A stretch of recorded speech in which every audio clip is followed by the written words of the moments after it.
Halo guys, jumpa lagi dengan Kak Halimah. Ngomong-ngomong soal rumah tangga, kalau kamu mencari rumah tangga yang sempurna itu tidak ada. Kenapa? Karena kesempurnaan hanyalah milik Allah Subhanahu wa taala. Bagaimana kita yang manusia biasa bisa menemukan kesempurnaan, sedangkan Nabi yang dahulu aja diuji.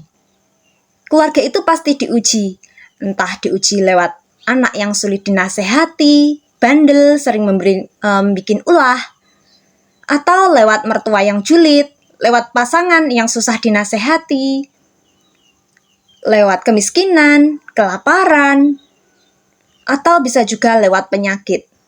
Semua pasti diuji, nggak ada yang tidak diuji. Sebagaimana contohnya Nabi Adam. Nabi Adam diuji dengan anaknya Qabil Habil. Qabil membunuh Habil karena tidak terima dia dijodohkan dengan adiknya yang lebih buruk. Dia berpikir bahwa yang tampan harus dengan yang cantik. Karena iri dengan Habil, akhirnya saudaranya dibunuh. Kemudian Kan'an itu anak Nabi Nuh alaihi salam. Dia anak Nabi diuji dengan Kan'an yang tidak mengakui adanya Allah. Kemudian Nabi Lot alaihissalam diuji dengan istrinya yang tidak taat, istrinya yang menyukai sesama jenis. Nabi Ibrahim diuji dengan ayahnya yang syirik, menyembah berhala. Kemudian Nabi Muhammad SAW sejak kecil sudah diuji dengan kondisi yatim piatu, tanpa kasih sayang seorang ayah dan seorang ibu. Bayangkan masih kecil, usia 6 tahun sudah tidak punya ayah, tidak punya ibu. Itu hal yang berat.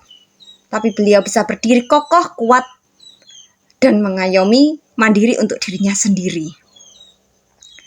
Jadi ketika kamu berpikir bahwa aku pingin keluarga yang sempurna, anak-anak yang taat, istri yang taat, kaya, berkecukupan, pokoknya semuanya serba seperti di dongeng. Semuanya itu impossible, karena dalam keluarga pasti diuji. Yang kaya diuji dengan anaknya, yang miskin diuji dengan keadaan ekonomi yang sulit dan kelaparan, belum diuji dengan mertua, dan lain sebagainya. Apabila diuji, bagaimanakah solusinya? Pertama, sabar itu pasti.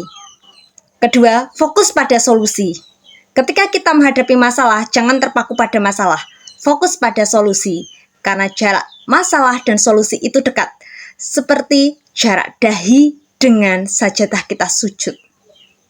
Kalau kamu ada masalah, mendekatlah pada yang memberi masalah, yakni Allah SWT, karena Allah sudah menyiapkan solusinya.